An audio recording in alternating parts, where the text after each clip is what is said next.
வணக்கம் டாக்டர் ஜெயவட்டிக்கு வரவேற்கின்றேன். அல்சர் இருக்கு, லெமன் சாப்பிடலாமா அப்படின்னு கேட்டிருக்காரு. கமெண்ட் போடுற பாருங்க.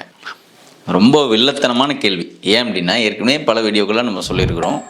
இப்போ ரீசெண்டாக கூட ஒரு நபர் கிட்டத்தட்ட 2-3 இயர்ஸ்க்கு மேலே அல்சர் இருக்குது, சிவியர் கேஸ்ட்ரைட்டிஸ், நிறைய எண்டோஸ்கோப்லாம் பண்ணிவிட்டு ஒரு 6 months ட்ரீட்மெண்ட்டு இங்கே பண்ணி டயட்லாம் ஃபாலோ பண்ணி நல்லா ரெக்கவர் ஆகி மருந்தெல்லாம் நிறுத்தி ஒரு ஆளே நார்மல் ஆகிட்டார்.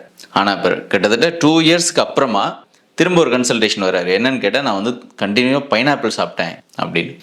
அல்சர் இருக்கிறவங்க சில உணவுகளை நீங்கள் அல்சர் க்யூர் ஆனாலும் வாழ்நாள் முழுவதும் தவிர்க்கிறது உங்கள் அல்சர் மீண்டு வராமல் இருக்கிறதுக்கு உதவி செய்யும். அதை சாப்பிட்டா அல்சர் ட்ரிகராக வாய்ப்பு இருக்குது. அது ஏன் என்ன மாதிரி உணவுகள் அப்படின்னா, all type of citric fruits, lemon, orange, pineapple, ரொம்ப புளிப்பாக இருக்கிற கிரேப்ஸ், ஏற்கனவே ஒரு வீடியோவில் போட்டிருக்கேன். அப்பளம், ஊறுகாய், கருவாடு, இது மூணும் அல்சரை ட்ரிகர் பண்ணும்.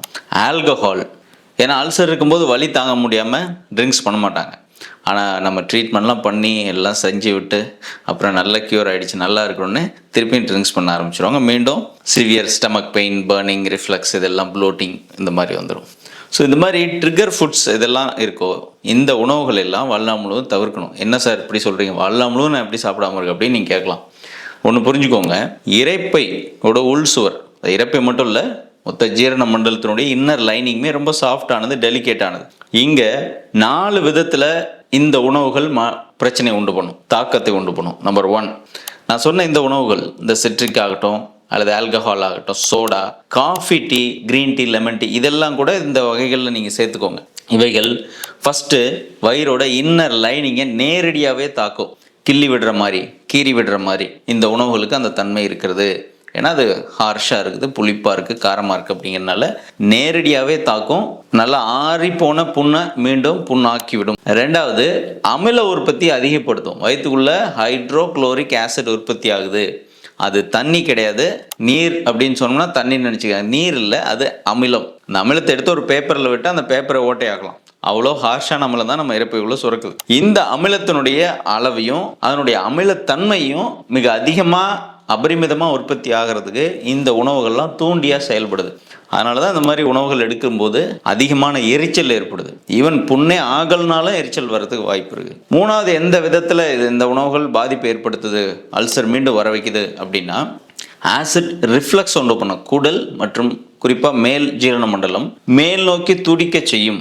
அப்படி மேல் நோக்கிய துடிப்புகள் கொடுக்கும் பொழுது சிவியர் ஆசிட் ரிஃப்ளக்ஸ் வந்து, அதாவது ஈசோஃபெஜைட்டிஸ் அப்படிங்கிற உணவு குழாய் புண்ணு வரத்துக்கு நிறைய வாய்ப்புகள் இருக்குது. 4வது, எந்த முறையில் இதெல்லாம் இந்த உணவுகள் பாதிப்பு ஏற்படுத்துது அப்படின்னா, உங்களுடைய உணவு செரிமானத்தை பெருமளவு தாமதப்படுத்தும். அதிக நேரம் நின்று செரிக்கவோ அல்லது மிக சீக்கிரமாக உணவு செரிமானம் போய் அடுத்த பார்ட்டுக்கு போகிறது. இந்த 2 எக்ஸ்ட்ரீம், எதர் ப்ளோட்டிங், ரொம்ப சிவியர் ப்ளோட்டிங் இருக்கிறது, இன்டைஜஷனாக இருக்கிறது, அந்த மாதிரி சிம்டம் வரலாம். அல்லது இந்த உணவுகள் எடுத்துக்கும்போது குயிக்காக அது வந்து டைஜஸ்ட் ஆன ஒரு ஃபீல், சீக்கிரமாக வயிறு எம்டி ஆகிறது, அடிக்கடி அதிகமாக பசிக்கிறது. ஒரு நாளைக்கு 20 டைம் நான் சாப்பிட்டா தான் சார் என்னால் முடியுது, அந்தளவுக்கு பசிக்குதுன்ற பேஷண்ட்லாம் இருக்கிறாங்க. எனவே இந்த மாதிரி 4 விதங்களில் இந்த உணவுகள் குணமான இரைப்பை புண், முன் சிறுகுடல் புண், அல்சரேட்டிவ் கொலைட்டிஸாக இருக்கலாம், ஐபிஎஸ்ஸாக இருக்கலாம், ஜீரண மண்டலத்தில் வரக்கூடிய எந்த நோய்களையும் மீண்டும் வர செய்யும். எனவே எல்லாருக்குமே நான் சொல்லி விடுறது, அல்சர் ஓரளவுக்கு சரியாகி உங்களால் நார்மல் ஃபுட்லாம் எடுக்க முடியுது அப்படின்னா, முடிஞ்ச அளவுக்கு அந்த குணமான நிலையாகவே நீங்கள் தொடர்ந்து மெயின்டைன் பண்ணுறது, பராமரிக்கிறது, பாதுகாக்கிறது ரொம்ப ரொம்ப முக்கியம். சரியாயிடுச்சுன்றதுக்காக மீண்டும் இந்த ட்ரிகர் ஃபுட்ஸ் எடுத்தோம் அப்படின்னா மீண்டும் பழைய நிலைக்கு போகிறதுக்கு, அல்சர் மீண்டும் வரதுக்கு நிறைய வாய்ப்புகள் இருக்குது. எனவே அல்சரில் இருக்கிறவங்க, ட்ரீட்மெண்ட்டில் இருக்கிறவங்க, ட்ரீட்மெண்ட் இந்த குணமானவங்க, யாராக இருந்தாலும் ஜீரண மண்டல நோய் பிரச்சனை இருப்பவர்கள் இந்த உணவுகளை தவிர்ப்பது தான் நல்லது. அதில் எந்த சந்தேகமும் உங்களுக்கு வேண்டாம்.